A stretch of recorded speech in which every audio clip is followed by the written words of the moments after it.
remember these blue rope TIs? Woo! That was not fun when a blue rope TI got up in your face in basic training. Hey y'all, before Chief Master Sergeant Jeffrey Martin, PCS from Eglin, I was able to sit down with him and have a discussion and a great episode. Here at Eglin, he is the 53rd Wing Command Chief, which is nearly 1,700 military and civilian personnel across 49 units at 16 diverse locations throughout the United States. So you want to talk about geographically separated unit? My God. And so the 53rd Wing is responsible for the Air Force's Weapons System Evaluation Program, electronic warfare optimization, and reprogramming for fighter and bomber weapon systems and advanced program networks. So this is some real world, serious, cutting edge stuff that Chief Martin has worked on. So on top of hearing about his job here at Eglin Air Force Base, we also talk about the most impactful part of his career as an MTI, what that meant to him, and some of the most memorable trainees that he's come across. We also talk about the human connection versus the digital age. What does it mean to be in this social media time in our lives, and how do we maintain that human connection? So on top of all that, we also get to learn about his daughter, who is currently serving in the Air Force. They have a picture together, very special for both of them, and we talk at length about his thoughts on his daughter being in the Air Force. Chief Martin's leadership philosophy is also really interesting. It's simple yet effective, and can oftentimes be overlooked when we get too much in the weeds. So just hearing his philosophy from a leader of his caliber was very insightful. And then lastly, we talk about all the incredible field opportunities that Chief Martin was able to be a part of during his time at the 53rd Wing. He got to do some really cool stuff, and I got some pictures to show. All right, y'all, let's get after it.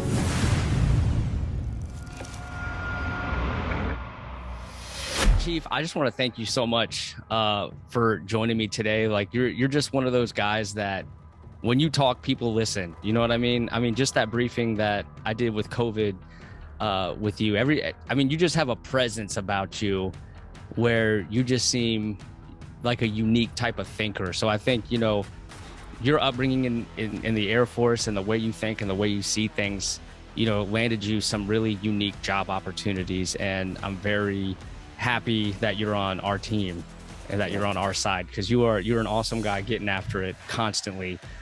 So from the bottom of my heart, thank you for spending time with me. Unfortunately, we couldn't meet in person. We're physically close, but we're both got crazy schedules, especially you. My God, it's like there's 5 of you around the base at all times, I feel like. Yeah, it's been really busy in this job, but I'm very fortunate. I thought that I would never need an exec ever, like I could handle everything, but I don't even know what I could do without her. And we just got rid of sadly got rid of an exec, Master Sergeant Millerton. She was amazing as well. So between the last two, it's been awesome. And I spent time with her because she's back in the Med Group now. So I got to meet her, and she was like, yeah, me and Chief Martin, we listened to one of your episodes with Sergeant Key, and it was really cool that, she was this new person, but she knew who I was from the podcast, and it kind of opened up this whole, friendship right away. And that's kind of the point of what we're doing here. Right. So that was really cool. She's a great person. And so I know she probably did a phenomenal job, working for you. Yeah. Sergeant Key, he was an impressive podcast. I mean, he's an outside the box thinker all the way. He doesn't like to fit into the norms, and he shouldn't. Right.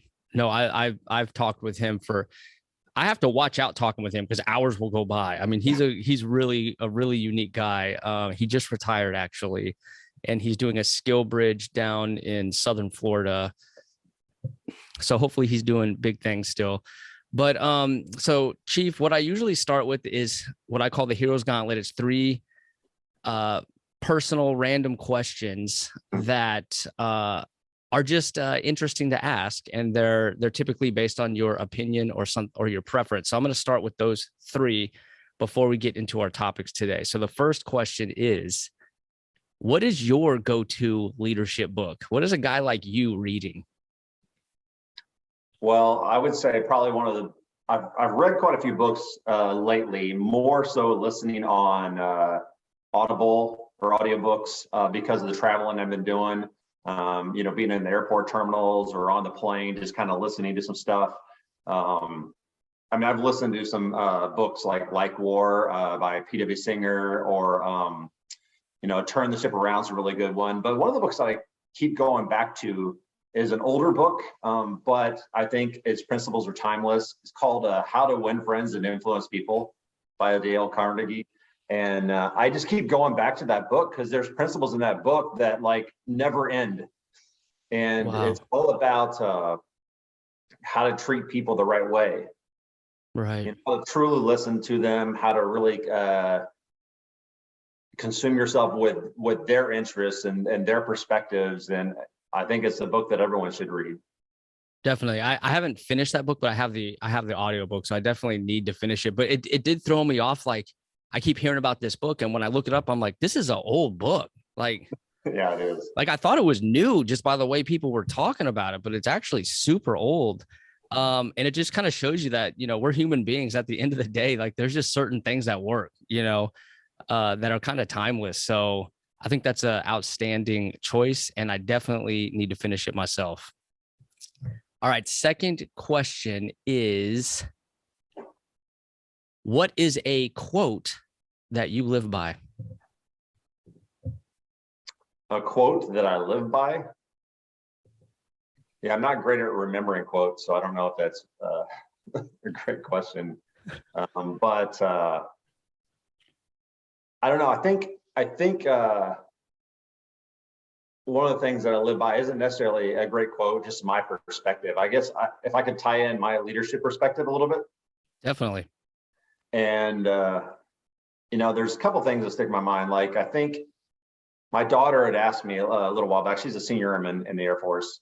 And when she joined, people were asking her if she was going to be below the zone. And she didn't understand what that was because I never talked to her about below the zone.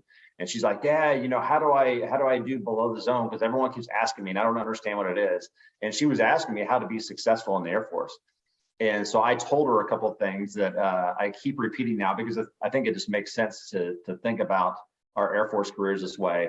And I was like, well, first of all, you got to be great at your job. Just learn everything you can about your job, right? And she's a log planner at LRS Squadron at Beale.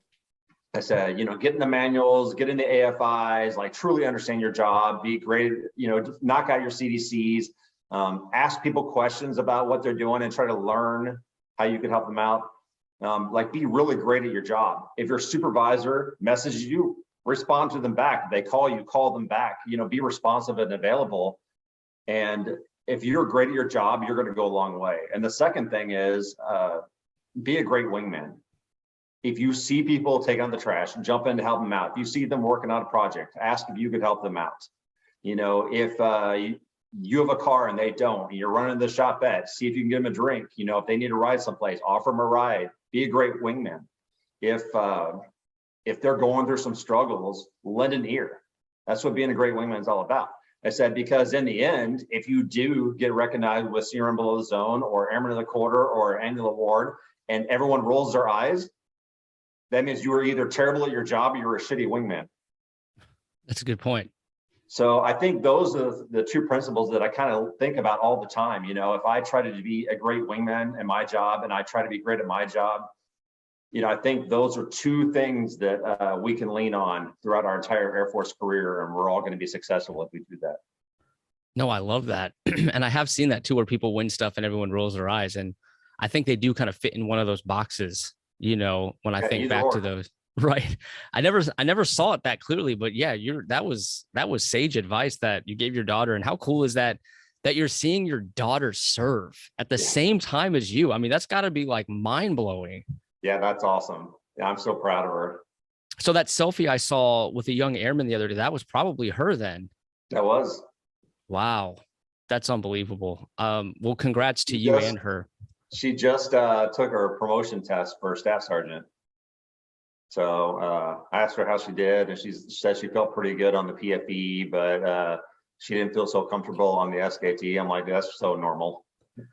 Just study the best you can. Try to learn the most you can about your job and about the Air Force, and like everything will fall in place. So that's got to be cool too, to like relive your airman days in a way. Through her. Yeah, through her, like the things on her mind that, you might not have thought about in a long time, or the questions she has that you haven't asked in many years. It's got to be bringing you back a little bit. Oh, definitely. Yeah. And she'll ask me questions all the time, like Air Force level questions all the time. And, most of them I know, but like, there's sometimes I'm like, dude, I don't even know that. I don't know that at all. And there's stuff that she knows as a log planner. I have no idea about all the intricate aspects of the deployment process. I have a general understanding, but like, she's an expert in areas that I'm not, which is Right. cool. That is cool. Wow. Very proud of her. That is awesome. And congrats to you I know that's a proud parent moment right there. Which leads into the third question that kind of ties into that a little bit. What was your proudest Air Force moment? My proudest Air Force moment. I feel like I've been blessed along the way to have so many amazing opportunities. I always felt the proudest when I was an MTI down at Lackland, and we would struggle through flights. When they get there in 0 week, they don't know anything and they can't do the simplest things, and it's so frustrating trying to get them through 0 week and first week, and they can't march, they can't give reporting statements, and they can't set up the dorms, and they don't know simple Air Force knowledge. But to get them to kind of go through this process where they are all individual people, and by the end they're running like as this well-oiled machine, and I could almost just leave them alone and they're going to keep operating. And that's kind of where you want them to be. And when I'd be up there at open house, and families would come to open house to see where their airmen were living during the time they were there. And I would see the pride in their parents' eyes and how happy they were, and to see the transformation. And when I would lock up the door after they'd all go on Base Liberty or Town Pass, that was the proudest moment ever. I was like, pure satisfaction every single time. And wow. I think the opportunity to be recognized as a master MTI Blue Rope was probably one of my bigger accomplishments personally, but that was, I think, really it's the pride of seeing those individual people come together and transform themselves into airmen. Because ultimately you don't want them to be little marching report statement given robots. Like, you want them to think on their own, and you want them to transform themselves into leaders with internal motivations, and not have to have an MTI externally motivate them all the time. And so I love seeing that transition. Wow. That's incredible. And like, I was just putting myself in your shoes when you go to lock up that door. So that's like when they're all cleared out, right? Like, and that's an empty bay. Is that what you're saying? Well, so yeah, two parts. Now, first of all, when I lock up that dorm and they're with their families and they go out, I'm like, because graduation's over, and I actually have free time for the first time, and weeks and weeks. But then, of course, at the end, yeah, when we're basically cleaned out and they're on their way to test school, that was proud moment number 2 for sure. Yeah, I mean, I can imagine just all the hours poured into them, and then to send them off and know that you truly made a difference. It's a unique job where you can see the change and you can see the work play out. Like, not a lot of jobs have that. You work behind the scenes and you don't really see the end result a lot of times, and I think MTI is one of those really special jobs where you see the end result and you made a difference. And that's got to be, completely satisfying to see and kind of fill you with that sense of purpose. There's nothing like watching your daughter march down the bomb run. Oh my gosh. Great as well. I have a 4, almost 5-year-old daughter, and she's kind of, my son's a lot like my wife, but my daughter's a lot like me. So yeah, if I was picturing my 5-year-old daughter, walking down there, that would be powerful. How did you feel in that moment? Oh, yeah, I was overwhelmed. I mean, I'm not a really emotional guy, but it was so amazing seeing her kind of choose to follow my footsteps to a certain degree. And I don't want her to be me. I want her to blaze her own path, and she is.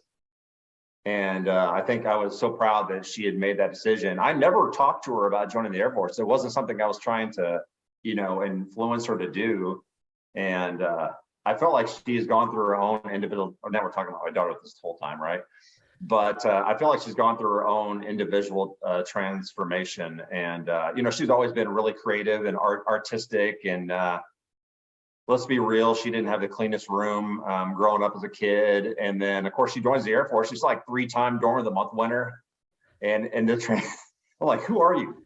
She's becoming her own amazing person. And I think everyone has to go through those transitions in their life. Definitely. Thanks for sharing all that. No, I have a daughter, so I'm interested in your perspective. So that's probably why I'm asking you so many questions about it. But let's go into our first topic here. Well, actually, before we go into our first topic is going to be your MTI journey, which sounds really incredible. But before we dive into that, let's talk about how you got to that point. What was Chief Martin's upbringing like and your Air Force journey in a sense? Yeah, so I entered the Air Force in 1997. I entered the Air Force, electrical power production, the CE squadron, and learned all about generators and power plants. And we worked on aircraft arresting systems too. I don't know if you know what those are. You ever seen Top Gun where they have a steel cable across the edge of the deck of the aircraft carrier? Mm-hmm. We have something similar in the Air Force where we have a steel cable that's connected to a braking system, and we'll catch aircraft in case they have in-flight emergencies. Oh, wow.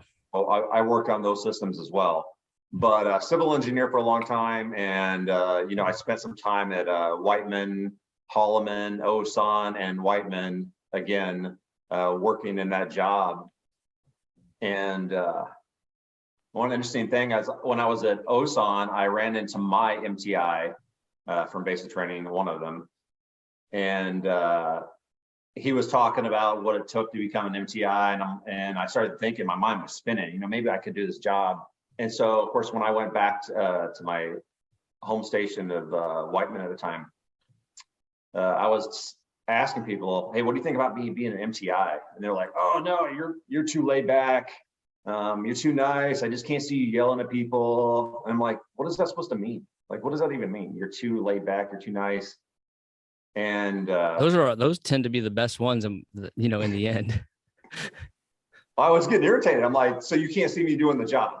And they're like, no, I can't see you doing it. And that actually motivated me quite a bit to where I'm like, screw it, I'm applying. That got you fired up.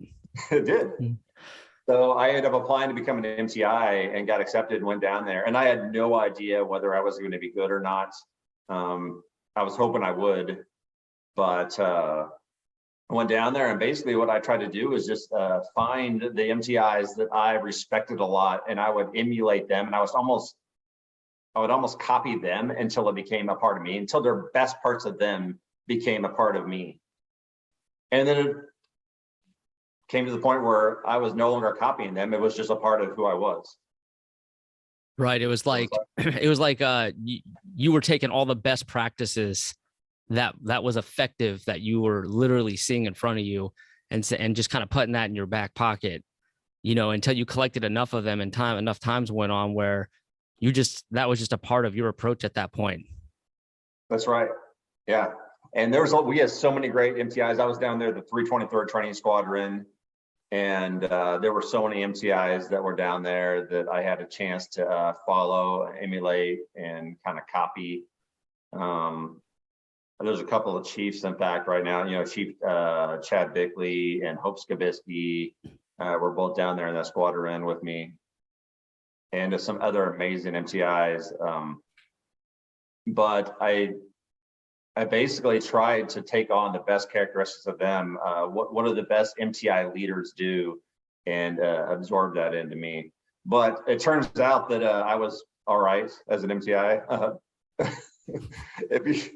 it's amazing. Like there was a point in time where I was on flight number 6 or something like that. And one of the trainees asked me what I did in the operational Air Force. I told them I was a generator mechanic. They're like, "Oh, sir, I can't imagine you doing anything else but being an Air Force drill instructor." So it's kind of funny how, no one could see me doing the job. And then the trainees couldn't see me doing anything else but being an MTI. So, wow. That's incredible observation there. And you got that powerful voice too. I'm sure you were terrifying. yeah, I'm not sure. I can tell. Going back to my trainee days and just imagining you yelling. Yeah, I could definitely see you killing it as a TI.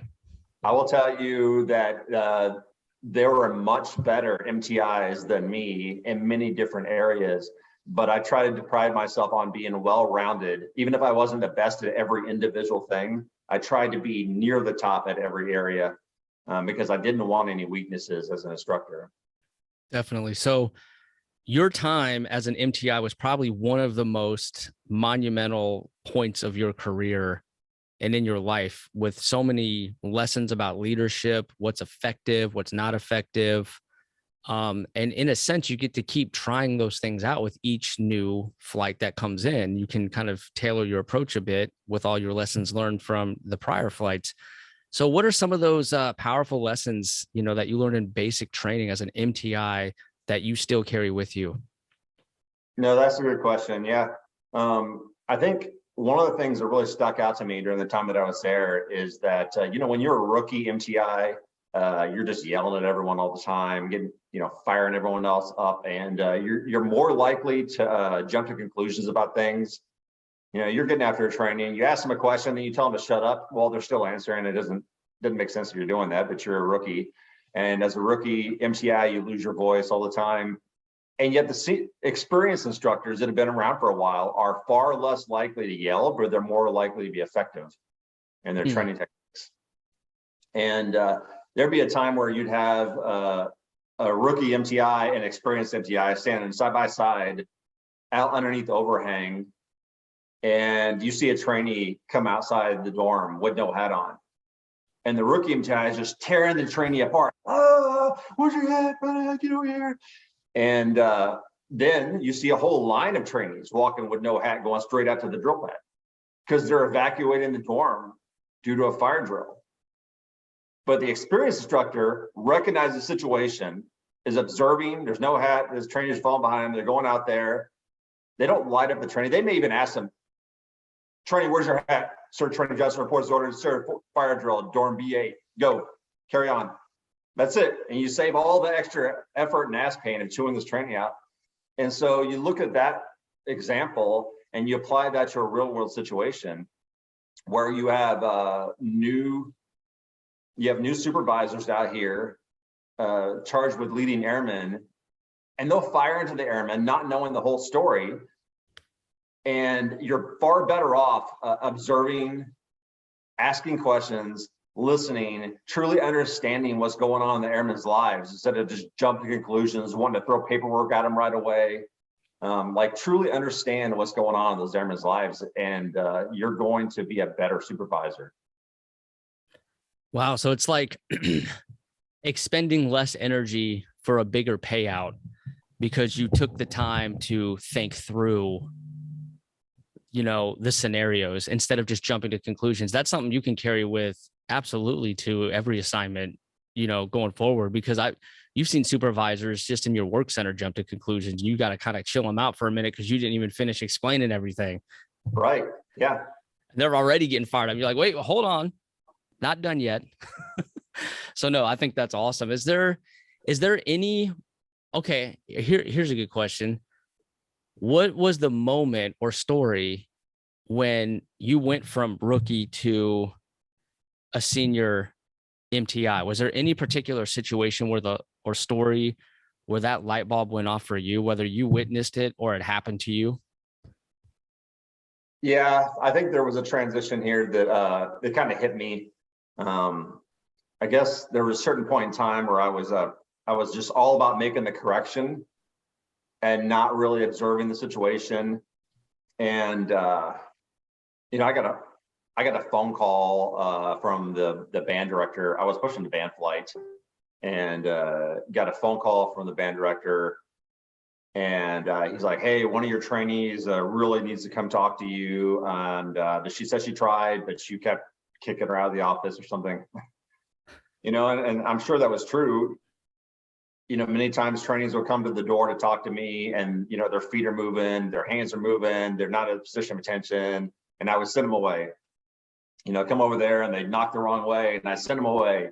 They come back with your element leader, they come back and they do something else, and I put the element leader on their face, and they're doing push-ups, and the other one's trying to explain, but they're not giving report the thing correctly. And I was all about the correction, something sticking halfway out of their cargo pocket, so I make them go away and then come back and they fix it. And so this trainee went through the sexual assault briefing that we had and was just torn up. And someone's like, "You really need to talk to your MTI." So, and turns out she was a military dependent and on a military installation, and she was raped by a staff sergeant. Oh, wow. But she was a dependent. And after this briefing, she was going to tell me so that she could try to, she's like, "You know what? I can't hold this any longer." She's going to tell me. And here I am, the dumbass, like kicking her away because she's moving, her shoulders are shrugging, her hands, her cargo pocket's not buttoned, her heels aren't together when she's at attention. And I was so consumed by the details that I wasn't looking at the whole situation. And I think that's when I went through a personal transformation where I realized that, and I got to do a better job of being a little bit more approachable and truly listening to people instead of just jumping to conclusions and judging them for what I saw on the outside. Wow, what a powerful story. It's like getting so caught up in the little things that you miss the big picture sometimes, right? That's right. Wow, thank you for sharing that. Okay, so any final thoughts you'd like to share on your experience as an MTI? I would say that I'm glad I did it. It really defined my leadership styles. And like I said, it's not just about yelling at people. I think the best MTIs are the best NCOs. And, if you have someone that just goes down there because they're power hungry, that it's going to show, and they're more likely to not train effectively because they're going to be about kind of, I don't know, I don't want to say maltraining the trainees. It's the best MTIs are the ones with the best NCOs, and they'll want to get the best out of them in their development. And I think what you're describing actually is the power. Let's say, I mean, I'm sure the power hungry folks are drawn to that job, right? So you probably do see that. They're in it for themselves. I think that's the difference. They're in it to fuel themselves in their own motivations versus the actual mission, which is pouring into the trainees and developing airmen. That's right. No, you're absolutely correct. And there's times where we'd be sitting around the dinner table and I'm just staring off in space. They call it the 1,000-yard stare. And, my wife would realize that I'm thinking about my flight. I'm thinking about my flight. I'm thinking about trainee Johnson or trainee Willingham and like the issues that are going through, and like, how do we get this person to get it? Or I've had trainees that had their families killed while they were in basic training, and I'm just thinking about them the entire time.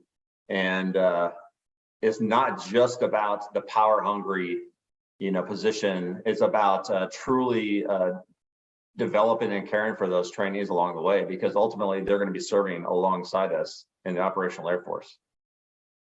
Definitely. I guess I do have one more question on the MTI now that I think about it, because this is really interesting. And if there isn't one, we can move on. But I'm just curious: is there a most memorable trainee to you? We had a trainee who had a small child, and she found out that her brother killed her dad in front of her child back home. And she went home on emergency leave from basic training for that, and then came back and was super motivated to keep going. Like I thought, man, that would destroy me. I wouldn't even want to continue. But she came back even more motivated to be an airman. And honestly, I don't even remember her name at this point. I was just so inspired by her. And I'm like, man, that is the most resilient person I've ever met in my entire life. Wow. Like she came back like driven to finish basic training. Right. Yes. Wow. Talk about like using a terrible situation. You know, terrible situations can either just that, they can either break you or they can shape you. But it's surprising that she was able to find that purpose so quickly, you know, but at the same time, she had to make a choice then and there. There wasn't really a lot of wiggle room or time. She had to make up her mind and, you know, in that moment, what she was going to do. So, you know, that is incredible. Holy cow. Yeah. I could see why you would never forget that. That's a very traumatic situation. But yeah, I would be curious to see where she's at now, what she's doing, her career field, you know, if she's still in. I would be curious to know. So, hey, you never know. She might watch this and Yeah, say something. cool. That would be cool. Yeah, she would know if it was her. Right. Absolutely. Based on the circumstances. Exactly. All right, Chief. So one thing I wanted to talk to you about too is, you know, the pandemic kind of made this even more apparent. The use of the digital age, social media, texting. Like, you know, when we were coming up, I'm 37. So we've got to be like kind of close, I would assume, right? Yeah, I'm 49. You're 49? You don't look 49. Yeah, thank you. Wow. Never mind. Okay. But when we were coming up, we were much more similar for a longer period of time, I feel like, because things weren't changing so rapidly. And it feels now that things change so rapidly that each generation of different airmen is getting smaller and smaller and changing more frequently. And one of the things that has become more apparent is, you know, the digital age and how we use the internet and how we're talking right now, you know, as an example. And so I just wanted to get your take on that human connection that we know is so important versus we're entering this digital age more now than ever before because COVID kind of ushered us even more so into that world. So I was just hoping to get your thoughts on that and what your opinions are on both sides of the story. Yeah, you know, you're absolutely right. We progressed in technology so fast. Like my kids were pretty much, well, two of my three kids were probably born with digital devices in their hands. And they were all born after the internet was invented. Right. And so they've always had the internet and they pretty much always had social media. And I didn't. But I think the internet has been a huge boon and a bane in many areas. Like social media has been amazing for bringing up issues and uncovering them and bringing them to light. You look at forums like Airman NCO, Senior NCO, where they bring up mold issues in some of the dorms. You know, whether it's the Lackland mold issue or you know, IUD'd with the HVAC systems that were covered in mold. You know, it's been great for bringing up issues like that, but it's also a cesspool of like uninformed complaints where people don't understand the whole story. And it's easy to complain and people will pile on those complaints when they don't understand the picture. They don't understand the big picture or the truth. And so it's great for both those things. Sometimes it's just you get on there and you're only reading one, 2, and 3-star reviews. Right. Because most people that are highly satisfied with their career or highly satisfied with the way the Air Force treat them don't go on there to talk about how great their supervisor is. Right. They don't talk about how great their base is. They don't talk about how great of a support system they have. So you only are reading the 1 and 2, 3-star reviews. Right. So it could kind of skew the data in a way because, yeah, you're right. I was in a situation where I had a commander get switched out and they wanted like statements from everybody. And I gave a statement because I was in favor of this particular commander. And they asked me, you filled out a climate survey, but you didn't put anything. Why is that? And I said, well, I had no complaints. And that's kind of when I had that moment. I was like, had I put what I appreciated, maybe this would have played out differently for this individual, because it looked terrible when the only submissions you get are the fired up, angry ones. And everyone who is happy just said, you know what, everything's all good. I have nothing to say. So yes, I try to make it a point to give good feedback. I really, really try to make an effort to do that because of that story, where I saw what the lack of good feedback could do to the situation.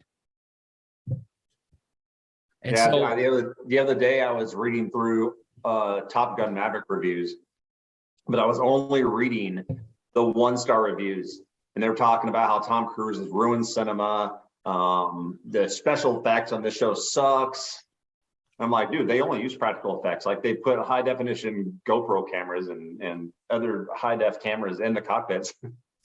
And you look at this thing, it's like, hey, the acting was terrible. They reused the same songs, like Danger Zone from the first movie. Like, can't you be more creative? And then you only read the 1-star and 2-star reviews, you'll think that movie is trash. Right? But I went out there and thought it was an amazing movie. It brought up the nostalgia from the first 1986 Top Gun. And but if you look at the totality of the reviews, I mean, they were like way to the 9s and 10s zone. But if you only consume yourself with the 1-star reviews, it can bring to light true and valid issues that need to be addressed. But it could also leave you with an impression that things are way worse than they actually are. Right. And if it's skewed that way, and you let's say they did change the movie based on those negative reviews, now you have 99% of everyone else upset. Right. You know what I mean? So when I was talking to your exec too, by the way, she did mention that you take human connection pretty seriously, that you choose personal interactions over text or phone calls. If you can, you'll make the drive, you'll make the trip, and you'll see that person if you have time to do so, because that's a priority of yours. So I was just curious, what does that stem from, that face-to-face connection versus like a text message? Yeah, I would say that, I don't know, I grew up going to church camps. And even though I felt like I was pretty introverted as a kid, now my wife thinks I'm an extrovert. Maybe I am, maybe I've changed. But I would say that I valued those connections.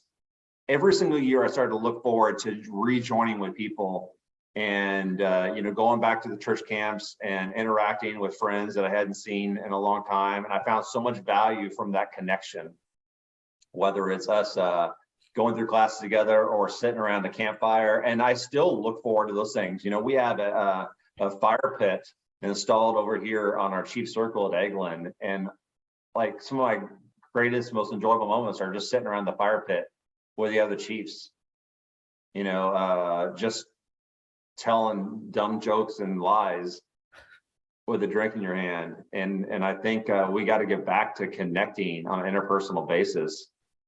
And I'm not a fan of strict, like solely relying upon virtual learning, because I think virtual learning has its place, and you could provide a lot of valuable courses and information virtually. But there's nothing like going face-to-face in a course. An example of this would be when I attended this course called Leading Strategically. And normally it's held in Colorado Springs, but the time that I did it, it was restricted due to COVID, and we did it online virtually.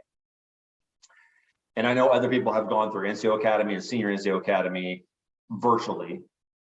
But the issue we ran into is we're learning stuff in the class, and then we go on a break. And so everyone mutes and turns off their microphone or their camera, and they'll go get a cup of coffee, hit the toilet, let the dog out, and they come back, and then we continue. And then during lunch, they'll mute, turn off the camera, go eat lunch.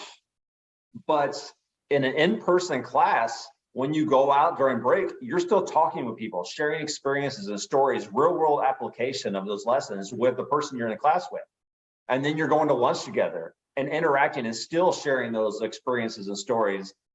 And the lessons get ingrained so much better when there's personalization attached to them, when there's real world implications and stories attached to them. And that's what we're kind of missing. Wow.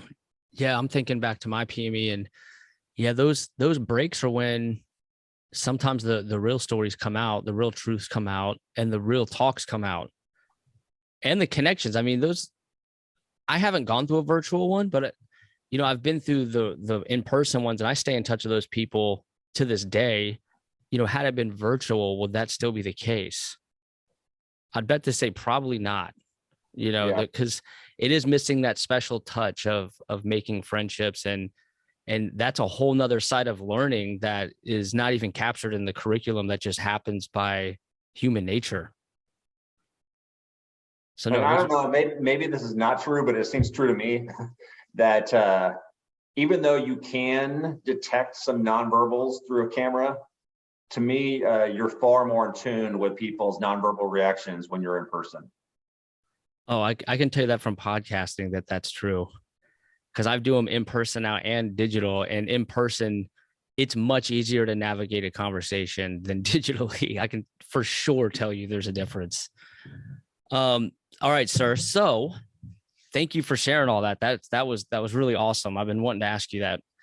But now I want to get into, as we come to a close here, towards the end of our talk, I wanted to talk about your job now. I mean, you run a very unique mission, command chief of the 53rd Wing.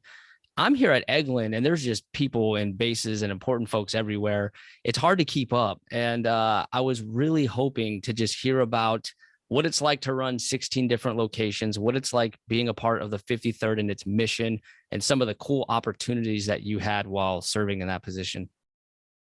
Oh yeah, first of all, 53rd Wing is amazing. I didn't even know what it was until I got the opportunity to be interviewed for the position, and I was doing everything I could to research the 53rd Wing. And you know, even when I got on the interview, and I told Colonel Messer, who's now Brigadier General Messer, I told him, I was like, hey, I'm not going to be a subject matter expert of the 53rd Wing. He's like, yeah, I'm not hiring you to be a subject matter expert. I'm hiring you to be my wingman and to take care of our airmen and their families. And, you know, I can definitely try my best to do that. And so, but along the way, I've learned a lot more about what we do. And basically, 53rd Wing is ACC's only operational test wing.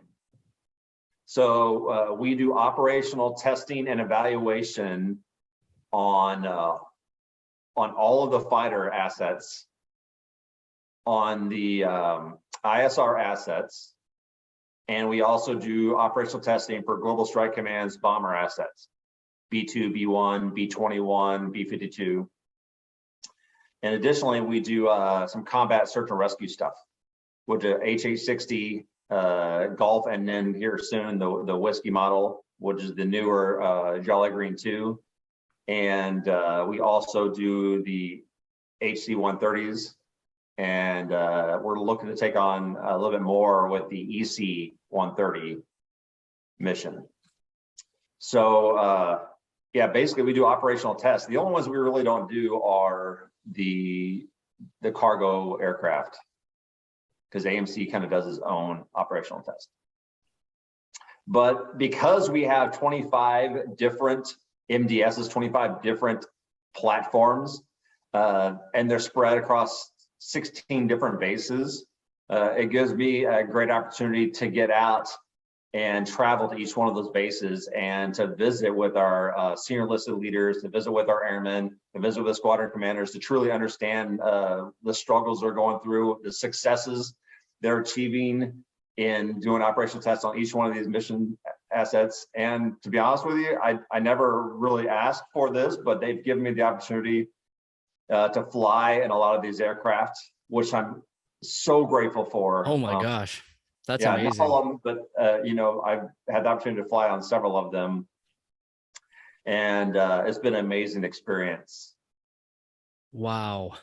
And Okay, so yes, your exec was telling me that as well. She was like, "You got to ask him about this, all the cool, because they want you to see the mission and they want to show you a piece of it as best they can. So typically that's an interactive piece to it, right? So what were some of those interactive pieces where like you not only got a briefing, but you actually took part in it? Yeah. Well, the first time I went out to Dias to see our B1 test team, I spent the majority of the time hanging out with the maintainers, and that was awesome. Really trying to understand the struggles they're going through in maintenance and like what they do in operational tests versus what they do over on the 7th Bombing side. And that was a great experience. And then so when I went out with Colonel Bradley, my newer wing commander, the second time around, they took me up in the B1 on a flight. Oh, wow. Yeah, it was cool. They made this little aircrew patch for me that said Chief Master Sergeant Martin, and I'm wearing a flight suit and going up. And so while I'm up there, they got me up in the front seat and they're like, hey, Chief, you want to fly the aircraft? And I'm like, yeah, let's do it. And they were teaching me about the throttle and the controls, the stick. And at one point we were flying around, hitting different targets and opening the bay doors and like dropping bombs, so to speak, on farmhouses and doing things as a part of the training mission that they still had to execute no matter what, whether I'm up with them or not. They still have to execute those aspects. And they're like, hey, Chief, you want to roll the aircraft? I'm like, wait, like upside down? It's like, yeah, upside down. And so sure enough, we put the wings back, swept back, increase the speed, pull back throttle, and they talked me through the whole thing. And I'm like increasing the throttle all just below Mach 1 to like 0.95. And then we pulled back on the stick and I rolled that thing all the way over and I got the chance to roll a B-1 bomber. That's unbelievable. That is amazing. That's your Top Gun moment right there. Oh yeah, that was amazing. You were inverted, as Maverick says. Yeah, I was privileged to be able to jump out of an airplane with our Guardian Angel team. Wow. And that was pretty cool. So you went skydiving? I went skydiving with them. Unbelievable. I'm scared of heights. Like, it don't sound like it. I don't know. You're not really convincing me you're that scared. Oh yeah. And then of course they had me flying in the back of an HA-60 helicopter, and the doors were wide open. I'm looking off the edge like, oh my gosh, what is going on? And they strapped this what they call it, tether to your back, so you basically don't fall out. But when the door is wide open, you're flying over the mountains. It's still a little bit eerie. But I'll tell you what, by the end of the flight, I felt more comfortable trusting that tether and leaning forward, looking out the side. Right. But yeah, and finding the helicopter, jumping out of the airplane, flying the B-1, flying the F-16, rolling the F-16. I will say that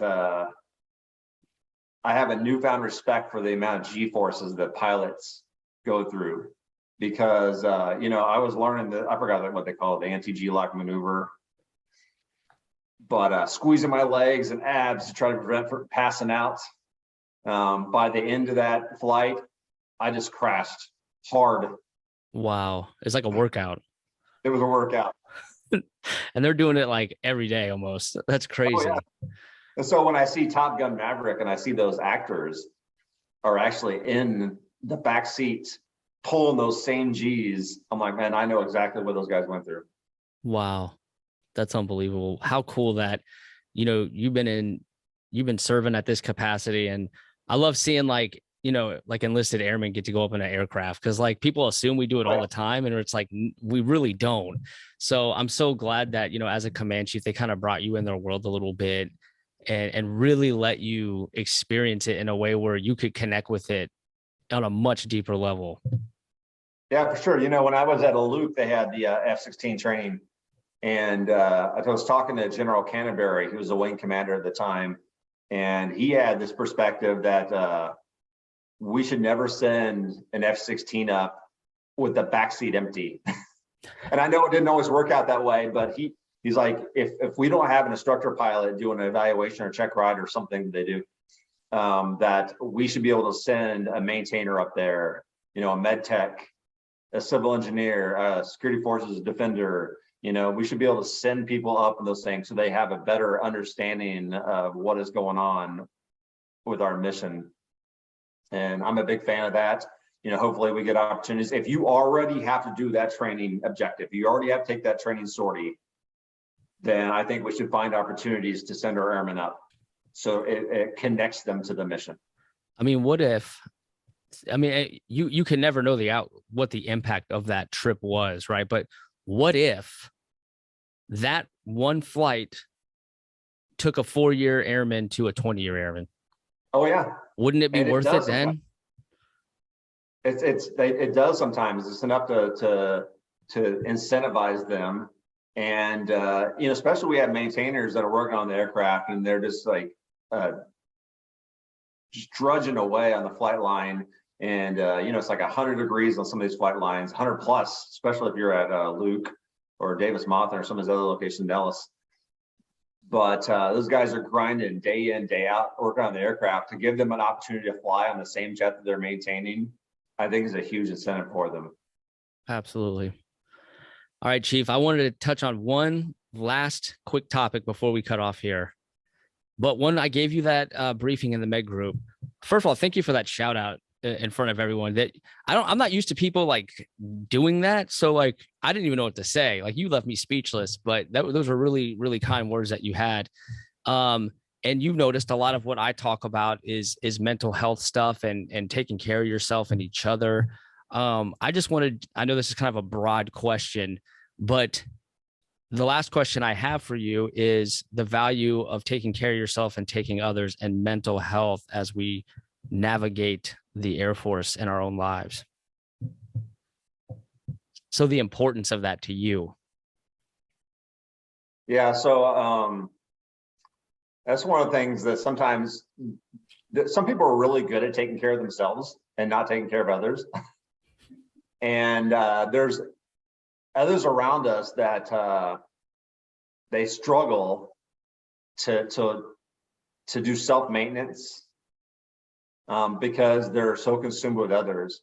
And to a certain degree, we have people, I don't know if you ever heard of the empath to psychopath spectrum, where you have on one side, people are psychopaths, like they basically have very little emotional connection to people. And you need people in certain career fields to do that. Let's say if you're a ER surgeon, you want people to not be so emotionally consumed with the gravity of the situation that they can focus strictly on the job and take care of the task at hand. And you have others that are empaths that are just like, they see someone cry and they cry.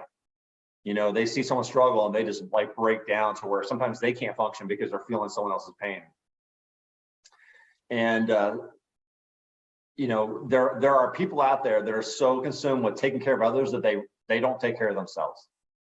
You know, they don't take the time to reflect or meditate. They don't take the time to run, to work out, to eat right, because they're always taking care of other people's problems. And I think that's it's so important for us to take time every single day to recharge. You know, and it doesn't necessarily take everyone that long. You just have to carve time out of your day to do it. You know, and I'm not the fittest person in the world, but I do try to do some sort of physical fitness every single day. And you know, I don't know if you read the book, what was it called? Atomic Habits by James Clear. He gives some pretty good steps on how to establish daily routines that become a part of you. You know, it's not just like, I think even David Goggins, I don't want to misquote him, but he talks about instead of saying that you're going to become a runner, like you are a runner, you have to see yourself as already being that thing. Right. You know, instead of trying to quit smoking, you have to already see yourself as a non-smoker. Like, I'm a non-smoker. You know, I'm already a runner. I'm already an athlete. But at the same time, by doing those things, you're better able to handle your emotions, and you're better able to handle stressful situations. and you're far more resilient when you're physically fit as well. So I think emotional health, mental health are tied closely to physical fitness. Absolutely. It's kind of, I mean, it's proven to have tons of positive effects on your brain and your mood.